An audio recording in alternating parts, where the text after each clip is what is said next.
When renewing a push certificate, a signed certificate signing request, or CSR, can be downloaded from Jamf Pro. Depending on server and network conditions, the signed CSR may fail to download. If this occurs, we can download an unsigned CSR and sign it manually in Jamf account. Starting in Jamf Pro, navigate to Settings, Global, Push Certificates. Select your push certificate and click Renew in the bottom right. Select Download CSR and Sign Later using Jamf account and click Next. After the unsigned CSR downloads, click Next. Select the Jamf account link to navigate directly to the CSR signer.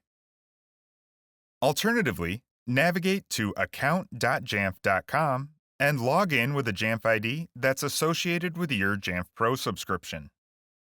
Select Products in the sidebar. In the section for Jamf Pro, click View. Under the Jamf Pro heading, select the Sign CSR tab. Browse to the unsigned CSR file we downloaded previously, or drag and drop it into the field, and then click Sign CSR. The signed CSR plist file downloads, and we can head back to Jamf Pro. Click Next, and we can now follow the remaining steps in the renewal process in the Apple Push Certificates portal to renew our push certificate. Thanks for watching.